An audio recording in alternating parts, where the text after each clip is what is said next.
distinguished guests, esteemed partners, members of the media, and members of the creative community. Salam sejahtera, good morning and welcome to the PLLACE Final Conference, organized by the Penang Living Lab for the Advancing Creative Economy project team. We also welcome our team members from the United Kingdom, Associate Professor Dr. Katharina Levita and Dr. Malgorzata Trelka from Manchester Metropolitan University, Dr. Athena Pitero and Professor Dr. Jin Chan from the University of Greenwich, and from University Science Malaysia, Dr. Lai Wan Ting and Professor Dr. Lien Hui Hui, and from University Tunku Abdul Rahman, Associate Professor Dr. To Tiong Chuan. My name is Jia Hui and I will be your MC for today. To begin, I would like to invite Dr. Ooi Ki Beng, the Executive Director of Penang Institute, to say a few words to commemorate the occasion.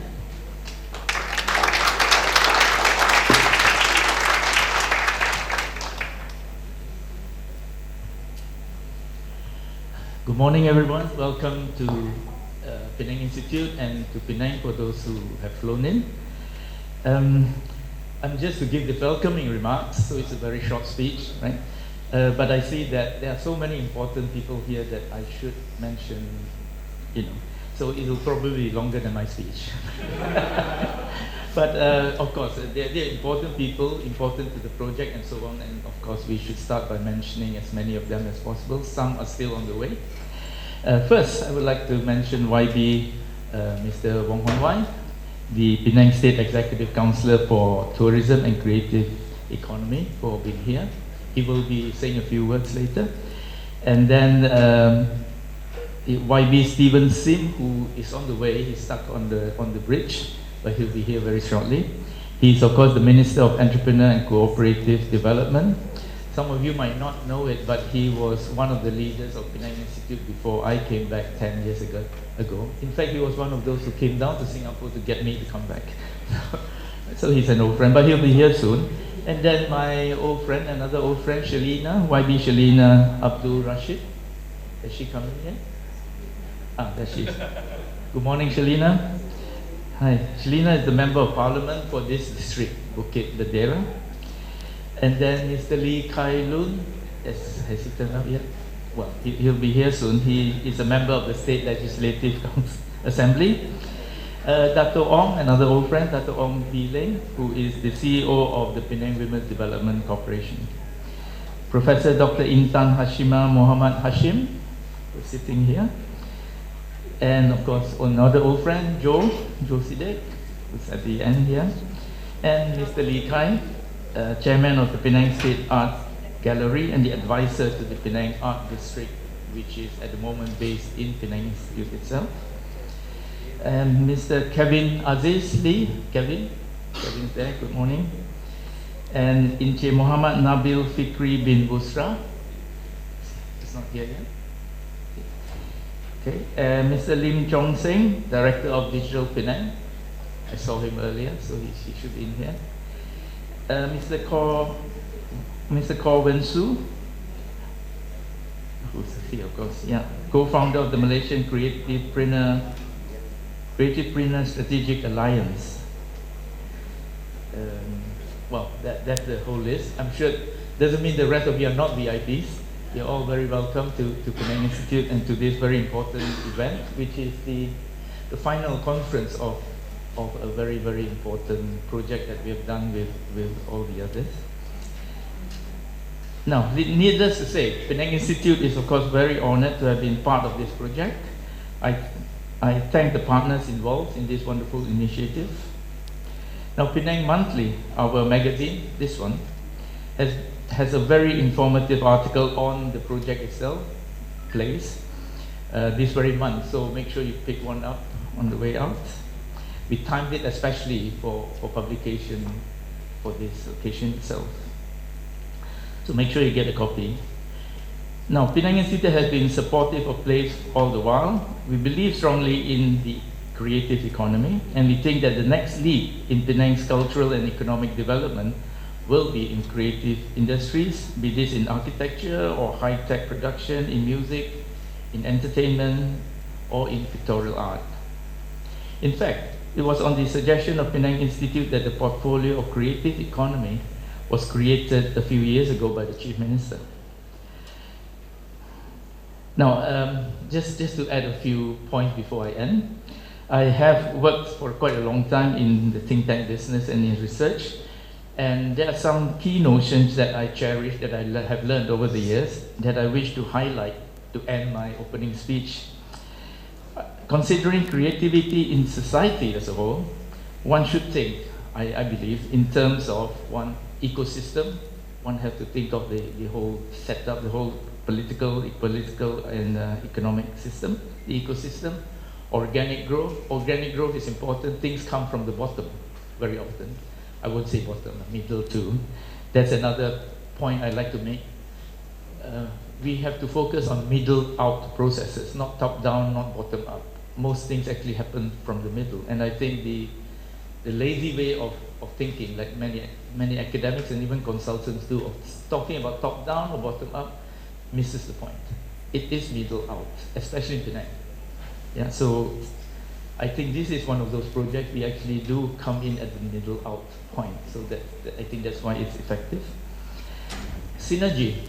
Synergy is really important. I've been back 10 years and I think we need more synergy. We tend to work in silos for all sorts of reasons. We could have a conference on that.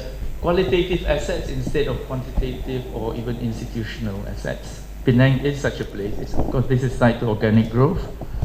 An institution should, at the state, should work at facilitation rather than controlling or taking over certain initiatives. The job of the state and many institutions should be to facilitate. And at a more personal level, we should all be inspirational. We should meet people and try to be inspiring of people. I do think that, I mean, I've lived in a few countries. There are countries where people, as a matter of form, as a matter of culture, are encouraging of each other. I don't think we are encouraging enough in Malaysia. We should, whenever you see something good, tell the person he did or she did a good job. Don't keep it to yourself. Lastly, excelling. One should think of excelling as an individual daily habit, as a passion. Not that excelling are things that happen once in a lifetime, once every month or something. It should be something that's just what you do. You excel, even if it's small things, right? Meaning you do your best in everything, basically. Okay, with that, I welcome all of you to this final conference of the PLLACE project being held here, and we are very proud of it, being held here at Penang Institute. Welcome, enjoy yourself. Thank you. Thank you, Dr. Lee, for the warm welcome. Following this, we will hear from Dr. Katharina De Vita, Principal Investigator of the PLLACE project. As Dr. De Vita is unable to be with us in person today, she has prepared a special recorded message. Please direct your attention to the screen. Distinguished guests, colleagues and partners, welcome to the PLLACE conference. My name is Katharina De Vita and I'm the Principal Investigator of the PLLACE project. PLLACE stands for Penang Living Lab for Advancing the Creative Economy. I'm very sorry that I can't be there with you today for this important milestone. I would have very much liked to join you in Penang today. However, I'm expecting a baby in a few months, and unfortunately that means I'm unable to travel. It is therefore a great pleasure to contribute to the conference through this pre-recorded message and to celebrate what we've achieved together. First of all, I would like to express my sincere thanks to all partners and team members of the PLLACE project. This project would not have been possible without the commitment and collaboration of colleagues from the University of Greenwich, University Sains Malaysia, University Tunku Abdul Rahman, and Manchester Metropolitan University. I also would like to thank the policymakers, creative practitioners, entrepreneurs, stakeholders, and study participants who generously have shared their time, expertise, and experiences with us. Your openness to collaboration and co-creation has been really central to the success of the PLLACE project. Over the last 2 years, the PLACE project has explored how a pop-up living lab approach can support the development of Penang's creative industries. And our research has examined the policy environment shaping the sector, investigated skills and workforce needs among creative practitioners, and explored how cultural heritage can act as a driver of innovation and economic value. Through interviews, workshops, surveys, and stakeholder engagement, we've worked to better understand how creative ecosystems can be supported through more inclusive and evidence-informed policy approaches. Early in the project, we conducted interviews with key voices from Penang's creative sector and organized workshops that brought members of the creative community together to discuss policy scenarios and future directions for the sector. We also engaged creative workers and entrepreneurs through a survey focused on identifying skills gaps within the local creative economy. One of the highlights of the project was the Penang Creative Industries Living Lab in August 2025, which brought together more than 300 visitors, 25 speakers across theme panels, and over 150 co-creators.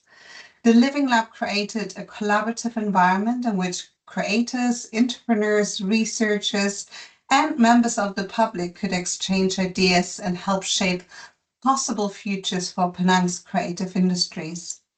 Participating creative businesses benefited directly from this engagement with a wider community and from feedback on their work. International collaboration has also been an important dimension of the PLACE project. In October last year, we were delighted to welcome our Malaysian partners to the UK, where we explored London's creative industries ecosystem and strengthened connections across institutions and contexts. Members of the project team also shared findings internationally, including presentations at ISBIM and ISB conferences, as well as keynote contributions addressing policy strategies and innovation challenges in the creative sector.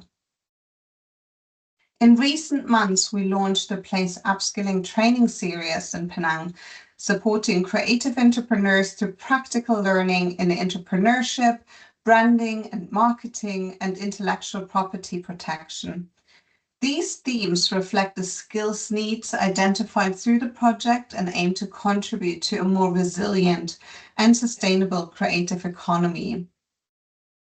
As we're now approaching the conclusion of this 2-year project, today's conference marks an important milestone in our research journey and the beginning of further conversations. We're delighted to welcome a number of high-profile keynote speakers and panelists whose expertise and perspectives will enrich the discussion and contribute to a meaningful dialogue on the future of Penang's creative industries. The program includes presentations from the research team, a panel discussion, and opportunities for networking and exchange, creating space for continued collaboration between researchers, policymakers, practitioners, and the wider creative community, of course. Once again, I would like to thank all project partners, collaborators, and participants for their valuable contributions to PLACE. It has been such a pleasure working together, and I hope today's discussions will inspire further collaboration and continued support for Penang's creative economy. I wish you all a very inspiring and productive conference. Thank you, Dr. Devita. Now it is my great pleasure to invite Yang Berhormat Wong Hon Wai, Penang State Executive Council for Tourism and Creative Economy, to deliver his opening speech.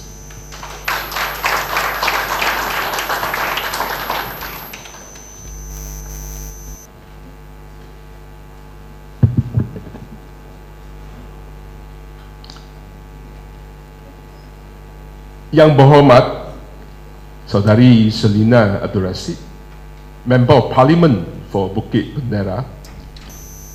Together with us also Dr. Ong Bileng, CEO of PWDC. There are a long list of dignitaries. Especially, I want to particularly address Penang Living Lab for Advancing the Creative Economy. I think the coordinator, Professor Jin Chan, and various academicians, representative from USM, Professor Lien Hui Hui, Dr. Lai Wan Teng from Utah, Dr. To Tiong Chuan, and also Mr. Lee Kai, who is chairman of the Penang State Art Gallery Committee, and to the long list of representatives from various arts and cultural and as well as heritage sector. A very good morning to all of you. And it's an honor to be here this morning at the Penang Living Lab for Advancing the Creative Economy. This is called PLLACE Final Conference. I would like to extend my sincere appreciation to the British Academy, United Kingdom, and this project is jointly undertaken by researchers from Manchester Metropolitan University, University of Greenwich, University of Science Malaysia, and University Tunku Abdul Rahman, and the organizing team for this strong commitment to advancing this important initiative. And also thank you to Penang Institute, just like the tagline, making ideas work. You know, we have a lot of ideas, you know, so we need, perhaps the researcher as well as the institute became the incubator of this idea, how to turn the ideas into action plan and programs, and this is very important. I attended the introduction of the lab, I think last year. You know, thank you for the invitation. I think they have invited me for the UK study trip. UK study trip. I couldn't make it. I think it's November last year. I think some of you joined them, and because I'm so tied up with my work in Penang. So, as mentioned by Hui Beng just now, Penang Institute actually recommended to the state government to name the portfolio of EXCO to become creative economy. Before this, during my first term as a state EXCO member, I was in charge of arts from 2008 to 2013. We got 3 portfolios. One is called arts, one is called culture, and another called heritage. So I took care of the arts. The other EXCO member took care of the culture, and Chief Minister took care of heritage. So split into 3. So, so 3 of us handle different aspects. But of course, as the year comes, then the name of the portfolio is a bit long. You know, the culture, arts, and heritage. So we took the advice to turn it into something called creative economy. Of course, we adopt these names from the best practice of other countries. But for Penang State, actually, we are a small state as compared to a country. Yeah, many of you, just to give you an example, in Malaysia, we have 31 ministers in the whole of cabinet of Malaysia. We got 31 ministers. We have 27 deputy ministers. In Penang State, we have only 11 EXCO members. So we don't have deputy EXCO members. So we are doing the job of, you know, they have 58 minister and deputy minister. We got 11 here only. So we are doing the job of one person covering 5 times, you know, that kind of work, you know. And just to give you some perspective, because Professor Len sitting here, I was his student. I learned econometric, you know, under you know, during my time as a student in Master of Economic Management, USM. So for the economic students, you have to always talk about comparison data, you know. To give you some comparison, Malaysia federal budget 419.2 billion. That's a whole Malaysia federal budget. Malaysia 419.2 billion. Penang state government budget is 1.08 billion. So the federal government budget is 388 times than the state government. So just to give you some perspective, we are punched above our weight. Means that we're supposed in the lightweight category, we go and fight in the heavyweight category. So we work very hard We work very hard. We cannot. We have limited resources. We have the limited. For instance, I got a few agencies, Penang Global Tourism, PSAP, state agencies, etc. Perhaps we got 20 people working in the GLC, as compared to my counterpart in the tourism Malaysia, a few hundred staff. So we are punched above our weight. We're entering the heavyweight category, and then we try our best. So at the same time, I think as the tourism sector continue to recover strongly in Penang, last night I received the inaugural flight from Chongqing to Penang. This is the number 8 city flying direct to Penang. When I came in as a State Exco member in September 2023, they got only 2 China cities. Now we got 8 China cities flying direct to Penang. So Penang remained one of Malaysia's most popular destinations, and the visitor numbers rebounding steadily. However, sustaining this momentum requires us to evolve. We must move beyond being known only for manufacturing excellence or heritage tourism. The next phase of growth lies in integrating creativity, culture, and innovation into every sector of our economy. That's precisely where the creative economy plays a strategic role. For instance, I give you an example. Kebaya been listed as a UNESCO intangible cultural heritage, and of course, for the state side also, we are promoting Kebaya as well. We even bring the Kebaya to the Osaka World Expo last year. The Kebaya Nyonya Penang, we brought it to the Osaka World Expo. The challenge, how to commercialize Kebaya in Penang, because just a few weeks ago I was at Xiamen. I was on Xiamen on a working trip. I saw a district in Xiamen with over 50 shops selling Kebaya, and also became the photographic studio for taking Kebaya shots. More than 50. So I came back and told the Kebaya practitioner here, you go and see how Xiamen, how did they imitate it. Everybody knows that Kebaya is a Southeast Asia costume, whether it's Malaysia, Singapore, Indonesia, etc. But Xiamen, China, they have a whole district, with the Kebaya studio, and then the visitors from other part, especially from northern part of China, they came to Xiamen to take their Kebaya shot. We are the originator of this Kebaya. How come this doesn't turn into a lucrative business for Penang? But of course, we are bringing up helping the entrepreneur to bring up the standard of this intangible cultural heritage. For instance, last year I have collaborated with TVB Hong Kong to bring the Hong Kong beauty pageant offshore shooting in Penang. So one of the conditions they put up is they wear Kebaya, and then we bring them to the Peranakan Mansion, with their Kebaya, and then to broadcast to the whole world, to the TVB world, to the whole world, the Kebaya video in Penang by the Hong Kong pageant beauty.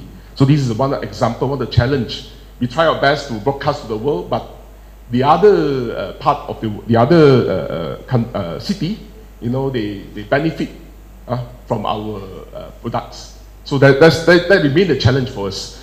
The other aspect we are working on is also we are applying for listing for Chingay. Penang Chingay is originated from Penang. Singapore started Singapore Chingay 1972.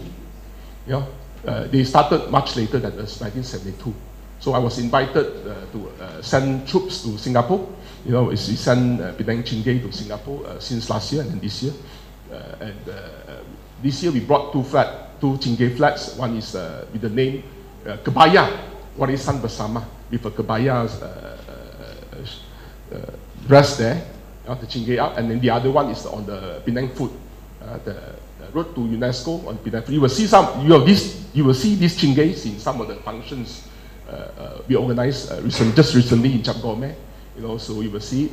And we have bring it up to the international stage. Before this, we never go to Singapore Chingay.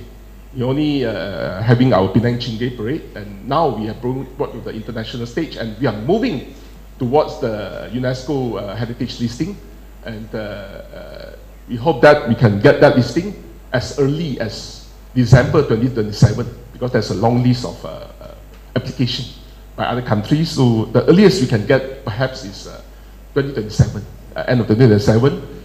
Is a joint nomination between Malaysia and Singapore, Penang Chingay, Johor Chingay, and Singapore Chingay.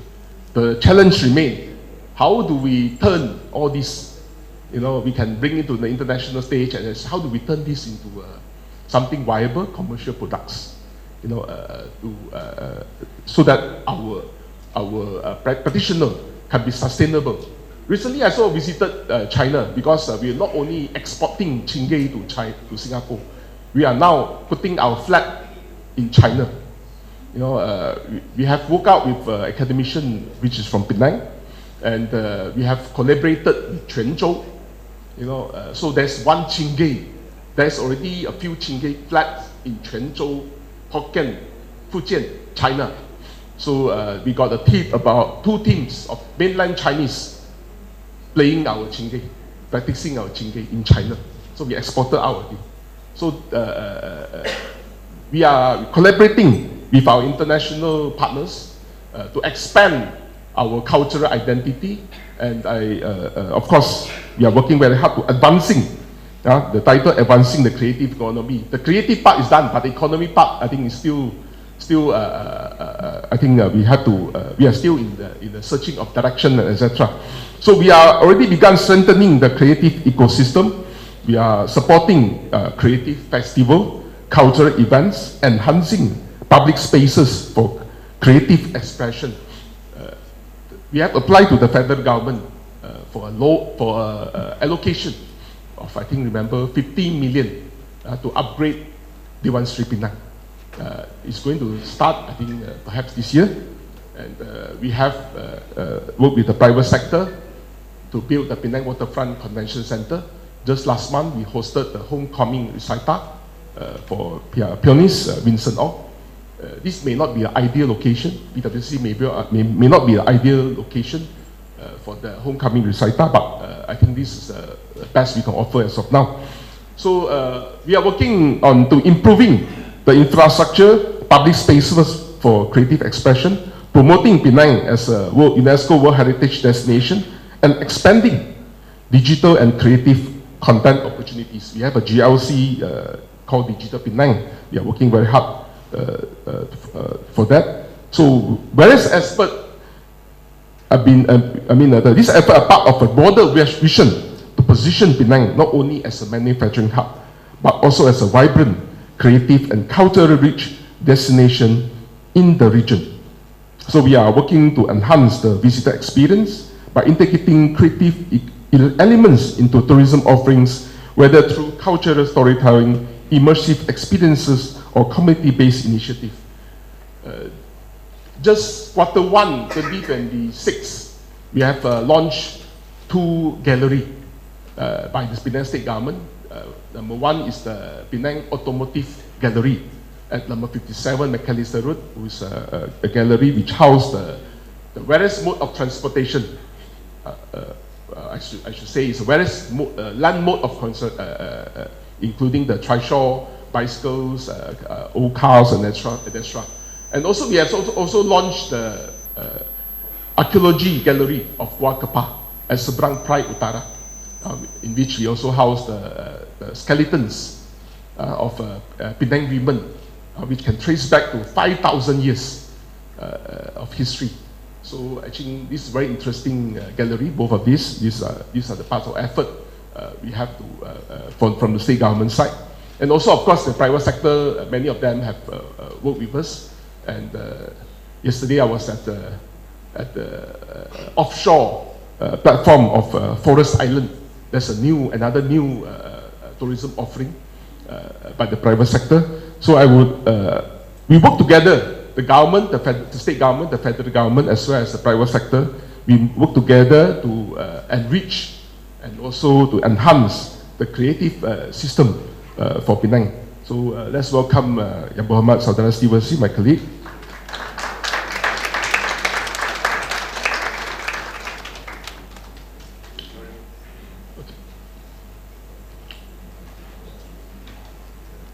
So thank you for the contribution of ideas by all the panelists and also the participants of this PLLACE conference. So moving forward, you have to turn ideas into implementation.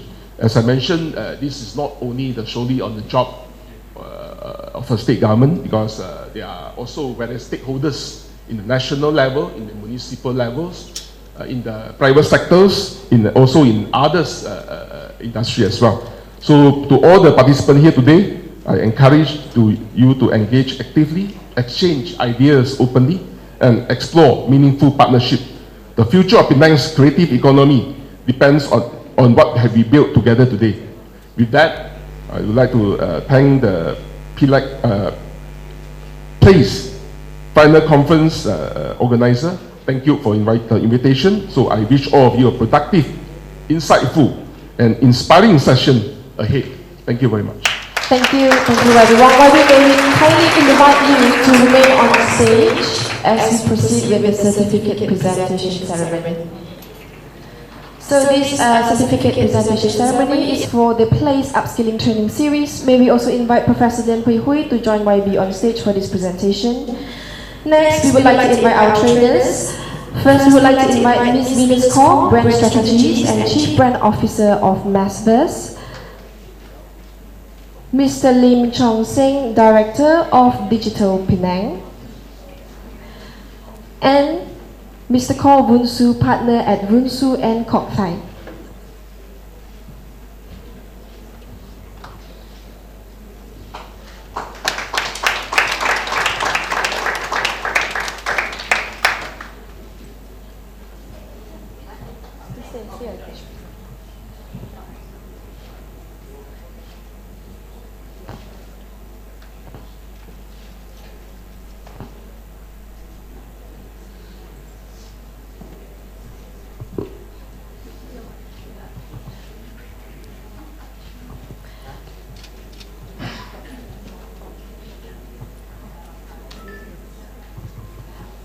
Right, now we would like to invite the participants to come on stage, and then we will have a big group photo with the trainers and the participants and the YB wall.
Thank you, YB Wong Conway.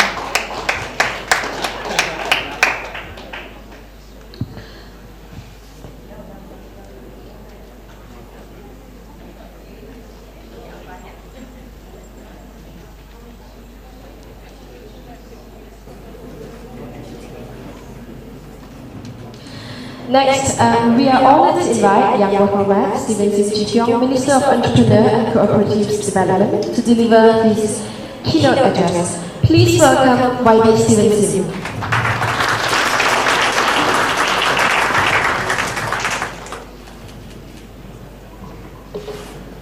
Thank you, Chia Hui, for the MC work as well. I think she deserves a round of applause. Saudara Wong Hon Wai, Penang State School for Tourism and Creative Economy, my colleagues Shelina, MP for Bukit Bendera, Lee Kai Lun, the State Assemblyman for Macam Bubuk, Dr. Wee Ki Beng, the Executive Director for Penang Institute, Dr. Ong Bileng, CEO of PWDC, Dr. Intan from USM, Joe Sidek, Project Advisor, Lee Kai, Chairman of the Penang State Gallery. It's a very long list. Everyone, dear friends, media, saudara-saudari yang saya kasih sekalian, salam sejahtera, salam Malaysia Madani, and a very good morning to all of you. I'm sorry that I came a bit late. Came from the mainland, and we didn't expect that that sort of a traffic. But I arrived last night, maybe as a, what do you call that, consolation if you would like. I arrived late last night, about 2 a.m. after my event in KL, just to attend this program in the morning today. So,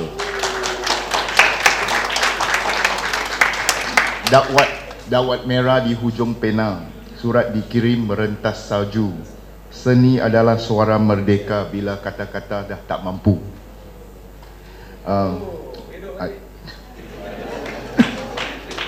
We are in a creative industry event after all, right? But I also translated, that is an original pantun. I translated it to English for the benefit and the sake of our foreign friends. Red ink at the tip of the pen, a letter sent across the snow. Art is the voice that freely vent when words alone cannot do so. So when I like to start with pantun. Of course, when I start with pantun, on the internet, very toxic. I have a lot of comments saying, ini Menteri Pantun, as if two things.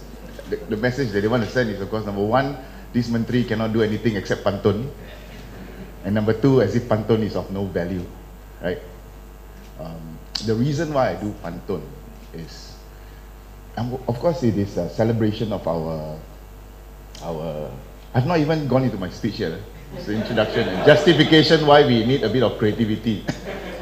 The reason why I do pantun is, one is, of course, the celebration of our heritage, very rich heritage. It doesn't matter if it's pantun or poetry or even the Chinese poetry. Number two, it is really for me a mental gym, right? We go to gym to make ourselves healthy. Saudara Hon Wai is a very avid runner. He has done a few marathons. He organizes the Penang Bridge Marathon. He also runs the marathon. I think he deserves a round of applause as well. Experiencing himself, the creative, and the recreational economy here in Penang. But we do physical exercise for physical strength. But what about mental strength? So I think pantun is a mental strength, Joseph, right? You need a bit of wits and intelligence to do a pantun, kan? And the good thing about pantun is that it is not in the realm of scholars like Professor Jin, Professor Jin. No, it's in the realm of, especially Malay pantun. It is in the realm of fishermen, petani, the common folk, the kampung people. So every one of us can do pantun. Anyway, two good friends live in the Soviet Union era, and one day one of them came to the other and say, hey, the government is sending me off to Siberia, very far away. Right? Of course, they say, we're going to keep in touch. How are we going to keep in touch? We write letters to each other. But we know the government is going to censor us, like all government does. Right? So what are we going to do? We use a secret code. I write letter, we write letters to each other. If it's in a black ink, that means it is the truth. It is true. What I write is true. If it's in the red ink, that means it is not true, right? So black ink, true. Red ink, not true. Okay, black ink, true. Red ink, not true. So that guy went to Siberia. After a few months, finally wrote his first letter. So he wrote his letter, and the friend received it. It's all in black ink. So the letter goes, well, Siberia is very nice. Don't worry about me, right? The scenery is beautiful. The food is amazing, like Penang, Char Kway Teow. Then you've got free flow of vodka every Sunday, every Wednesday. People are very friendly. My colleagues are very nice. Women are very beautiful. Work is very light. The government treats us very well. There's only one problem here. They don't sell red ink. Red ink in this story is the ability to think critically, creatively, the ability to articulate the alternative, right? Or what former President or Vice President Al Gore said, or would-be President Al Gore said, the inconvenient truth, the truth that makes us uneasy, that perhaps even is painful and hurts. But when verbal proposition fail to articulate this sort of truth, then often art steps in to do that. To the creative industry players here in Penang, I want to start this speech by thanking you for providing our Penang society with this desperately needed red ink. Thank you very much.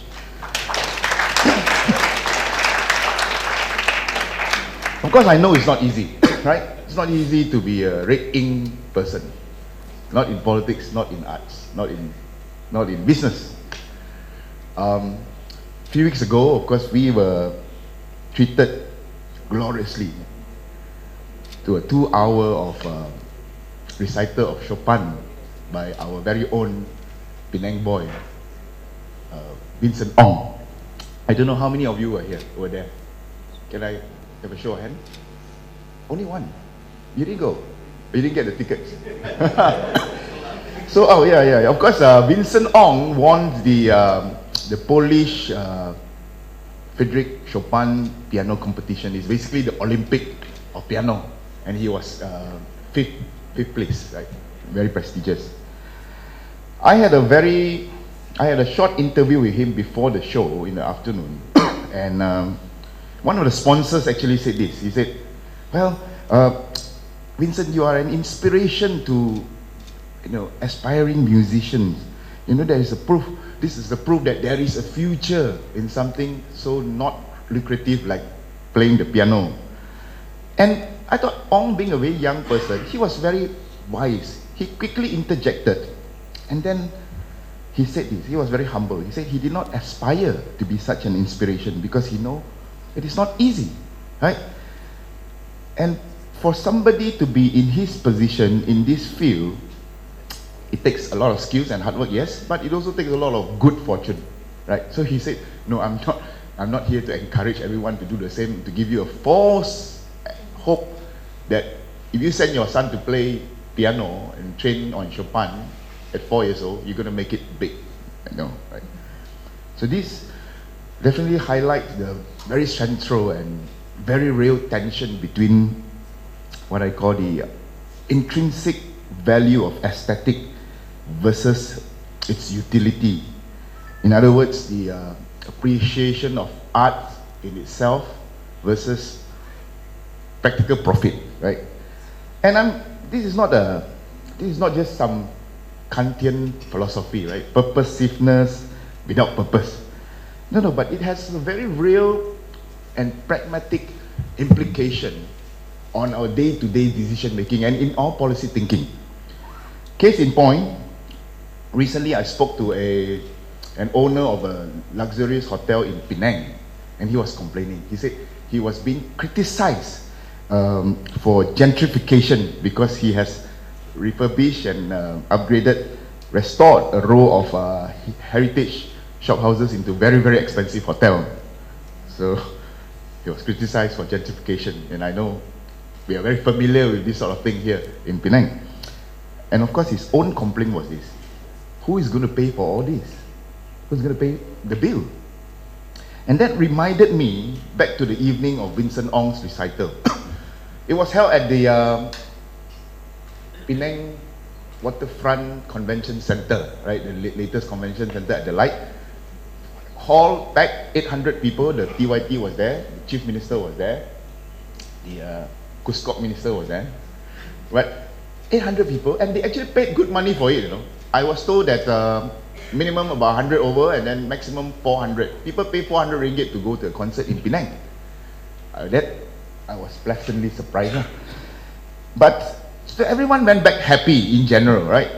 But I'm trying to look at the audience whether that fellow is here or not. But one person came up to me looking very irritated after the event, right? Everyone else was very happy. They were bustling and going around trying to get picture, not with the minister, but with the pianist, okay, getting his signature, which is the right thing to do, right? You just ignore the politician, focus on the real heroes. Anyway, but this one person came over, very irritated face. He said, "Such a good pianist, but a lousy concert hall." Of course, the concert hall was not ideal. It was not ideal. We had, I think, at least 2 or 3 mic on the Steinway grand piano. It's not ideal lah, basically, right? So I smiled. I was in a good mood, Chopin, right? 2 hours. So I smiled. I said, government can build. Who's going to pay the bill? We're going to increase SST or land tax for you in Penang? How do we deal with this gap? Right? Because honestly speaking, I like, if anything, I like art lah. That's why I can do a bit of pantun, right? I wrote a book of poetry, and I've written a book on commenting on the largest literature in the Malay history, Hikayat Hang Tuah. But I don't like art for the sake of art alone, right? There must be, in my mind, the scholars may disagree with me, or the practitioner may disagree with me, but there must be, in my mind, a purpose to our creative venture. I'm not a Buddhist, but I learned a thing or two from Buddhism, right? Earlier 20th century monk, Hong Yi Fa Si, you know I like to quote him. He was an artist before he became a monk. His name was Li Su Tong, famous for that song, Song Bie, Chang Ting Wai, Gu Dao Bian, Feng Chao Bi Lian Tian. Famous classic, farewell. He said this, Hong Yi Fa Si said this, 应使文艺以人传，不可人以文艺传. Translated, feeble attempt. He was an artist, of course. He said, art and literature must be defined by human ethics and morality, not the other way around. And of course, this is an inverse of the common Western thinking about art, especially what I mentioned, right? Kantian philosophy, where there is a disinterestedness when it comes to aesthetic appreciation. You must appreciate art for art's sake. If there is something in it, if there's utility in it, then there's not genuine appreciation, right? Or what the French call, pardon my French, la pour la, right? I can't do it, right? Anyway, art for art's sake, right? That's what the French call it. But yet, look at Chopin, right? One of the greatest European musician. His music was not an aesthetic of nothingness, right? It was not just pretty notes, beautiful sound. He was a voice of, if anything, nationalistic struggle of the November uprising in Poland in the early 19th century. If you listen, the scholars of Chopin music was here, that wandering, he was away from home, that longing for home, that tragic helplessness in face of Russian occupation of his country and yet not being able to do anything, not even able to go home, and then sometimes interjected with this often abrupt frenzy of hope. Suddenly he got hopeful again, right? And they were not aesthetic, beautiful nothingness. They were deeply human, deeply political. And he proved that the most enduring art is not free from ethics. It is saturated with it. The question before us here then is this. It is not whether our art should have a moral purpose. It should. The question is, what is the ethics and morality of our aesthetic, of our creativity, of our creative venture, especially here in Penang? I know politics is a bad word for many of us, but bear with me. I personally don't think politics is a bad word. As I said, I support art not for the sake of art, but because art lifts up the taste of the people. When people develop higher aesthetic sensibility, they will demand for better design. They will demand for higher quality products and services. And the capitalist class, what they do, they must respond. They cannot sell and serve you substandard, vulgar, harmful, soul-crushing products and services anymore. Because the market itself will become more ethical. Eventually, and hopefully, society with a higher taste will then demand for better quality politician and government. Politicians not only high in intellect and result-oriented, but also in integrity. And this is the social and political purpose of art. Not just propaganda, not instrumentalization, but a quiet, cumulative art of the work of raising a society's standard until those standards become the measure by which we judge everything, including ourselves and those who govern us. If anything, art and the creative economy should seek to raise the aesthetic taste of the people of the society. This then brings us directly to Penang, because our own history has proven that aesthetic and the economy is always linked. Penang's position today as a global tourist destination was not by accident, right? We started as the R&R of the world, where broken ships and tired sailors can find repair and rest. In fact, in the late 18th century, just after Francis Light so-called founded Penang, he was called back to Bengal in India to justify why should we keep Penang as a port of call. And he began to list down a long list of names of ships that has found respite and restoration in Penang while on the journey between the trade route of British India and China. And in August of 1797, very, very early, right, in our history, 5,000 European soldiers on the way to Manila to fight a war with Spain actually ported in Penang for 1 month. And records have shown that they were supplied with fresh foods, vegetables, meat for that 1 month. And I'm sure other services, laundry, entertainment even, etc. Our population at that time was just 10,000 people, but we were able to cater for 5,000 soldiers over 1 month. By late 19th century, of course, when sea travel has become much more luxurious and more convenient, more comfortable, the enterprising Saki's brother set up E&O Hotel. Right? And E&O would witness the arrival of more sophisticated tourists, Somerset Maugham, Rudyard Kipling, etc. And around that time, around that period, right, imagine late 19th century, the Victorian traveller, female traveller, famous Isabella Bird, right? She came, visited Penang, and I love that record, right? It described the colors of Julia Street. Julia Street was that long, that old.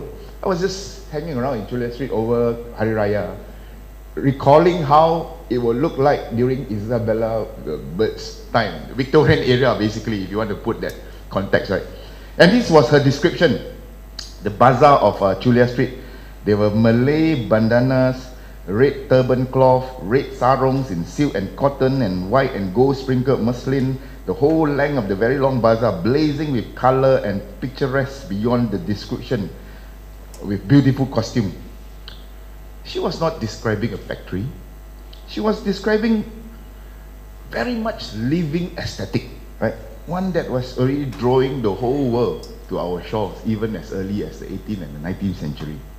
We were a tourist destination from the onset, and our art, our culture, traditional craft were the foundation of our tourism.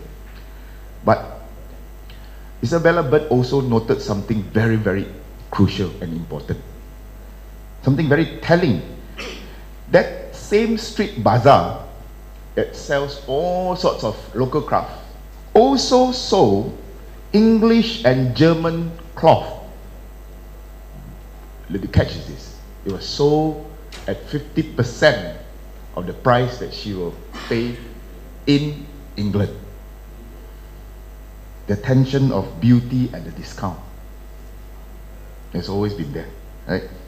We inherited today, my colleague Hon Wai is doing a very good job, but he's inherited, all of us have inherited, not only a bustling tourism industry, but also a cheap one, right? While we receive high tourist traffic, in fact, I think Malaysians ought to realize that for the last 2 years, we receive more tourists than Thailand. The last 2 years, right? We have received high traffic, but spending per tourist is relatively low. Now, I'm not even talking about Singapore, talk Bangkok or even Bali. In fact, before I came on the way because of the jam, I used the second bridge. I just made a quick comparison because we talked about Saki's brother, right? E&O today lah. I just checked on the internet today lah. Not the kawan punya price, not the price that I call Alison give Chan lah and all. So it's on internet price. It's about 1,000 ringgit, right? Not more than 1,000 ringgit. Then I checked the sister institution, same hotel established by the same Saki's brother in Singapore, Raffles. It's more than 1,000 Sing, right? It's about 6,000 ringgit. Well, here is about 1,000 ringgit. Tourism at a discount. Many unfortunately come for a day trip or maybe a weekend trip to savor our cheap sak kway teow. I know Penang people won't say it's cheap lah. Penang people 50 cent is big. 5 cent also very big. Gopot sangat gucialian ni. 50 cent tu macam itu 50 sen kat Penang macam roda kereta lembu. So big. They live without deeply investing in the local economy. And we are working hard to host the world. We are very welcoming people, very hospitable people. But the value added isn't trickling down to the local artists and artisan as much as it should. The urgency to solve this issue or to deal with this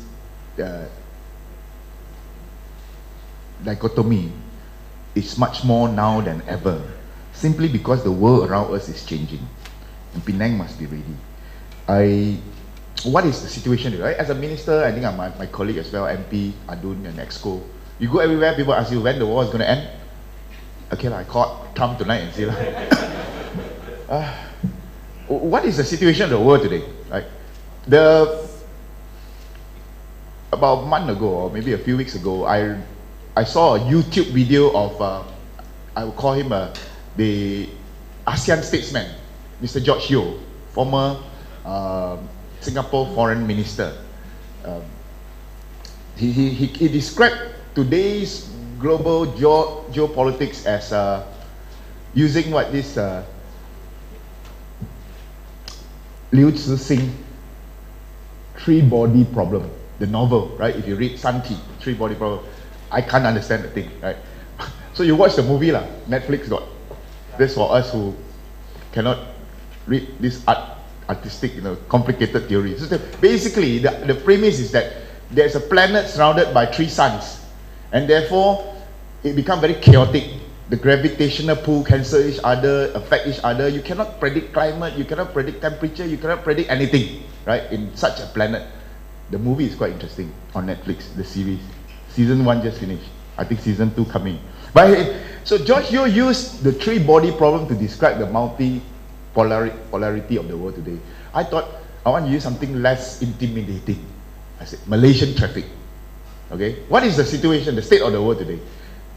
Imagine a unipolar world, perhaps like in the 90s, as a one-way street. Everyone is on the same road, on the same direction.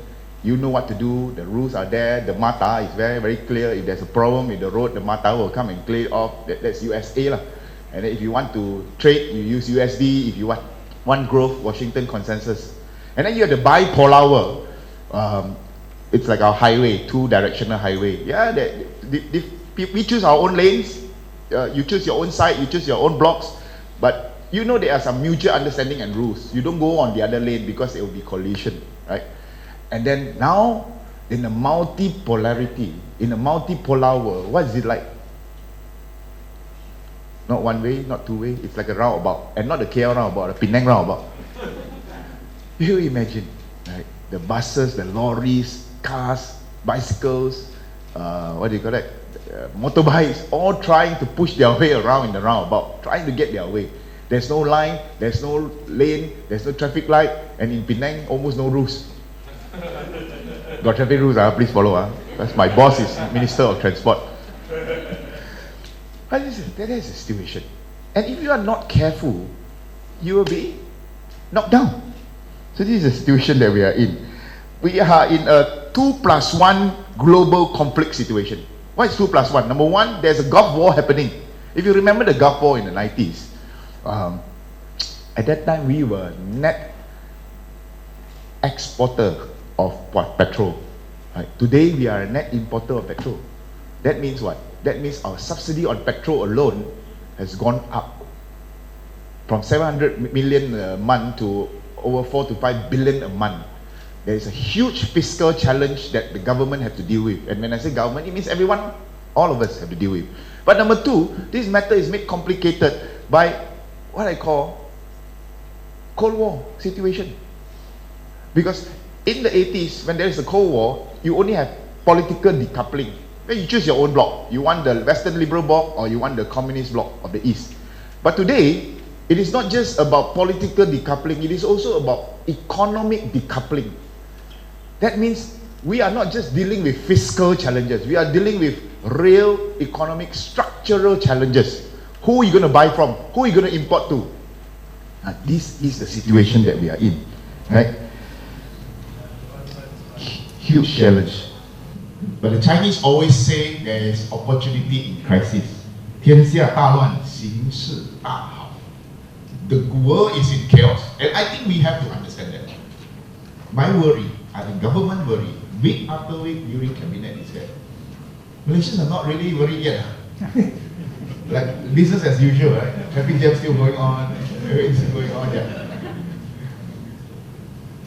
There is a chaos. We are living in a chaos. It's not just a verbal war, economic war, tariff war. It's a real war. People are sending drones to each other. There's real bullets and weapons being, So, but Chinese, the world is in chaos. But the opportunity is now, right? And what is this opportunity? The opportunity, I always say, the one that can survive in a very chaotic Penang roundabout is not that your car is the biggest. Biggest car doesn't factor in. You can go in, you can be a lorry, but you go into a Penang roundabout, if you kena langgar, you also terbalik. The one that's going to survive this chaotic roundabout situation are drivers that are, number one, have situational awareness, and number two, the ability or the agility to adapt and adopt to changes. And that's going to make you survive, and that's Penang driver, right? So basically, in other words, you have to have a plan. You have to know what's going on in the world. You have to know what do you have, what is your strength, what are your weaknesses, And then you have to adapt and change. All the time. It cannot be one size fit it all the time. You must be ready to adopt and adapt changes. And this ability to adopt applied to the economy is what I call Penang 3.0, right? In manufacturing, I'm going to end. I see the MC standing up and going down, looking at a watch. But it's your problem, you know. You invite a politician, you expect what? I haven't even read half my speech, right? I was just crying, going around and around. That clap is for me to sit down, right? Okay, continue, okay. Sorry, soon. Well, in manufacturing, we have China +1, US +1, and we can see it now. The Penang, Malaysia, especially Penang, is fast becoming the +1 because we are the natural destination. Then, what about for tourism, for the creative industry? My dear friend, Dubai is almost empty now. Europe is facing a problem, tourism problem, right? They are headwinds. They're dealing with overcrowding. They are dealing with security concern, racism. They're dealing with pricing issues, overpricing, right? So my question is this: could there be a Dubai +1, a Madrid, Switzerland +1, and that become an opportunity for Penang? But we cannot do just more of the same, right? Because we cannot go back to that discounted and underpriced tourism inherited since the Victorian age, my God. The late 19th century. No. We must seize the opportunity of these geo-economic changes and make one fundamental shift, which is why I call Penang 3.0, right? From a low-cost, low-price model to a high-value, high-growth one. Just as we move away, I'm going to read this so I can be fast. We can move away from budget, but I wrote it myself, so it's okay, right? It's my voice. Just as we move away from budget manufacturing, come here because it is cheap. Come here to build factory because our workers are cheap, because the utility is cheap, water cheap, everything cheap, get tax-free some more 50 years. And if the local worker started to demand higher salary, that will allow you to hire foreign worker. So come here because we are cheap. No, we should move away from budget management. We should also move away from budget tourism to some sort of a connoisseur tourism. Yeah? Tourists who stay longer, respect culture, and spend more. Apparently we want them to spend more. We must move away from, I don't know if we have war art people here, but war art selfie tourism to an immersion cultural tourism. From merely just selling sceneries to selling our stories, right? Inviting the world to be part of this experience, this Penang experience. Because somebody's got to pay the bill for the uncle doing traditional craft. It's so easy. The newspaper say, Hanwai is not doing anything because the guy doing rattan going to close shop. You go and do lah, the rattan. Who wants their kid? If you are doing rattan for the rest of your whole life, are you going to let your kid do rattan? If you open a kopitiam your whole life, you want your kids to be doctor, especially you Penang people. Or engineer, or AI engineer now. You don't want your kid to be a kopitiam owner, You know it's a hard work. But somebody's got to pay the bill for the uncle doing this traditional craft, for operating old kopitiam and for selling traditional kueh. There's nothing romantic about a hungry artist and artisan. And to preserve our artistic, cultural and traditional aesthetic, we need a model where the world pays fairly for the red ink that we provide. Let us build a Penang where aesthetic and ethics don't just coexist, but they thrive. Thank you. Congratulations for the successful organizing of this event. Thank you, YB Stephen. May we kindly invite you to remain on stage as we proceed with the presentation of Token of Appreciation. So to begin with, we would like to invite Mr. Joside, accompanied by Professor Dr. Jin Chan, to present a token of appreciation to Yang Berhormat Tuan Stephen Sim.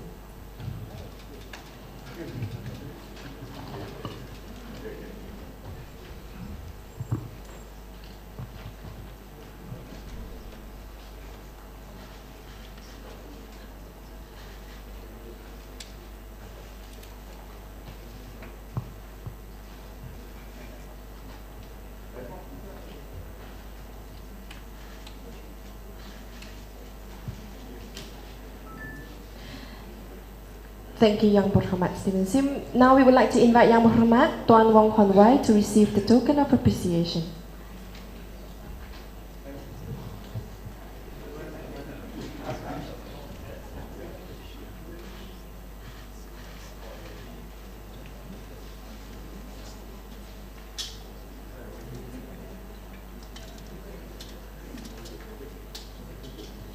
Thank you, YB Wong. Next, may we invite Yang Penghormat Puan Shelina to come forward to receive the token of appreciation.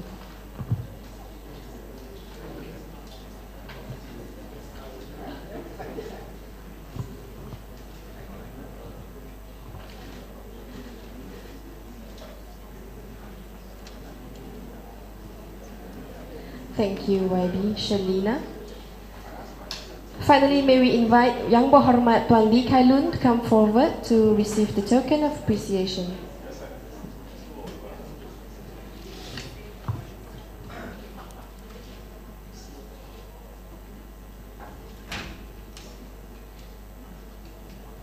Thank you, Mr. Joside and Professor Jin Chan.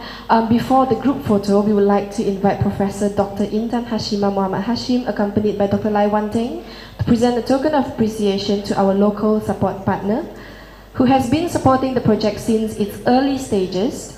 First, may we invite Datuk Dr. Ui Kibeng, representing the Penang Institute, to receive the token of appreciation.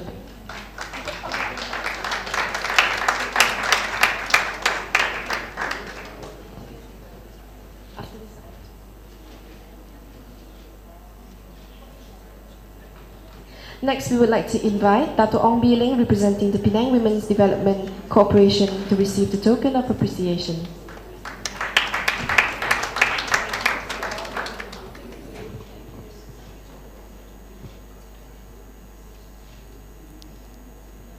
Finally, we would like to invite Mr. Lee Kai, representing the Penang Art District, to join us on stage.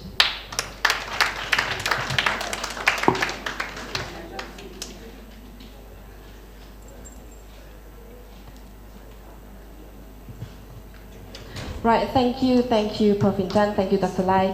Okay, finally, group photo moment. We would like you to remain where you are right now, and photographers, could you please join us on stage and take a big group photo.